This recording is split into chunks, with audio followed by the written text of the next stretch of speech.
Our first guest is Chief Laura Lee Avery, Emergency Manager with the Orange County Office of Emergency Management and the Orange County Fire Rescue Department, to tell us about the county's involvement before, during, and after a storm. Chief Avery, thanks for joining us.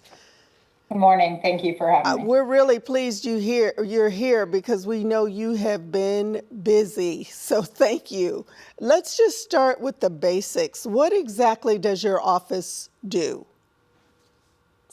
Our primary responsibility is to coordinate with all of the resources in Orange County to make sure that we prepare for, respond to, and recover from the storm.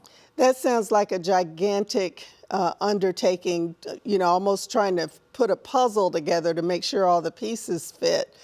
What do you do before the storm? We hear about all the warnings, but how do you actually mobilize and get everybody in place so that it just goes off with like clockwork? Well, first of all, we prepare year round, not just for hurricane season. So it is by preparing for any sort of disaster that might happen here in our county that we are, ready when a storm impacts our area. But prior to a storm being announced, we are working with our National Weather Service and our state to make sure that we have all of the information for weather and preparedness, that not just for us, what we're doing here in the county, but what's happening at the state level and the federal level to prepare. Now, we of course, we watch our local media to make sure we have the updates. As we're watching and hunkering down, what is your office actually doing during the storm? We have an emergency operations center here, and what we do is we call in all of our essential support function staff. Then they train all year long for this. But they come into our emergency operations center and they are here in place while the storm is impacting the county.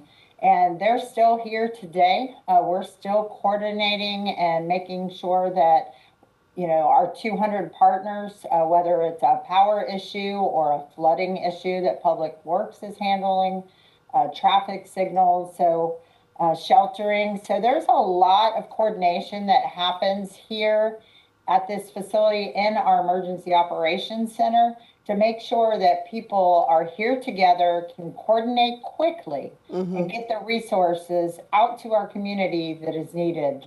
So let's talk about the communities. What can we do to help you do what you do better? What is the best way for people to prepare? Because this is going to happen again at some point. The best thing that people can do is, monitor the OCFL.net for all of the hurricane preparedness. There's the checklist there. There's different items they need to make sure that they have in their homes or their locations prior to a storm. And unfortunately, too many people wait until a storm is announced. And then you see the mad rush at the Home Depots and the grocery stores for everybody to go out and get what they need. And that's stressful for our citizens. So I just so wish that people would listen. We kick off hurricane season every year on June 1st. We have tax holidays that occur in order for our citizens to prepare. So I just really wish that people, and a lot do, but that they would get out and get those items they need, make sure they're prepared so that then when a storm is announced, they already have everything they need so they can focus on their homes and other things instead of rushing out to stores in the long lines trying to get what they need to wait out the storm. The people with special needs who may need to be evacuated, how can that group of citizens prepare? So any of our special needs people, again, we want them to be signed up prior to a storm, and they can do that by calling 311. And 311 are trained. They can help them register so that they're on our list.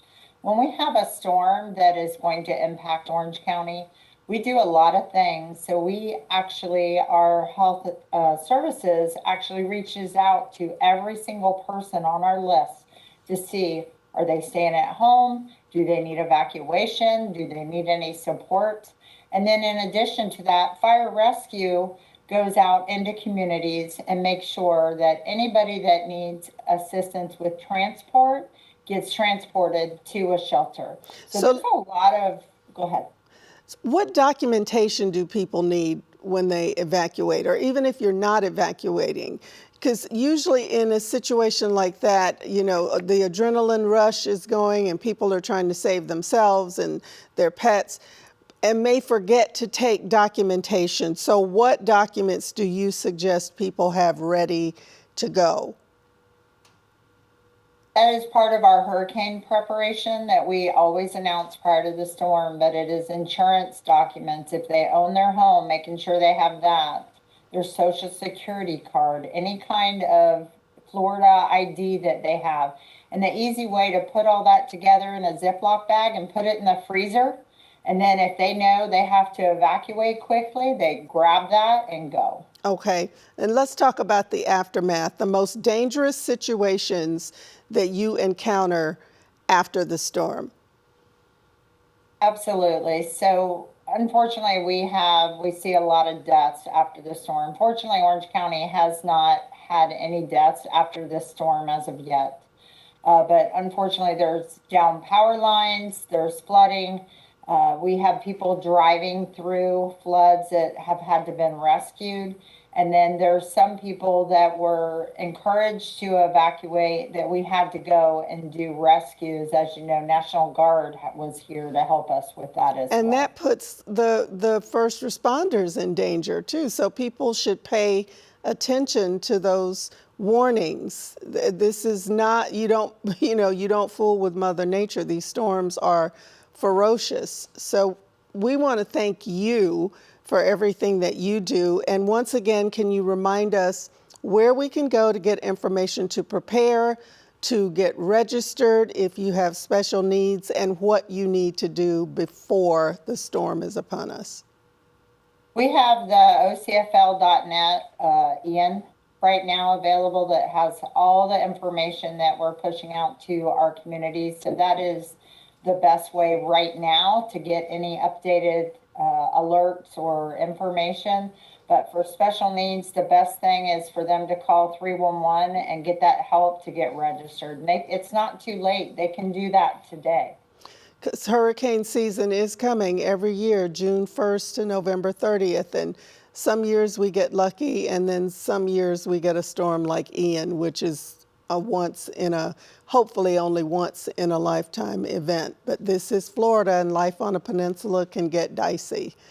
Chief Avery, thank you very much for being with us and for the stamina you and your team have had to make sure all of Orange County citizens are safe. We appreciate everything you do.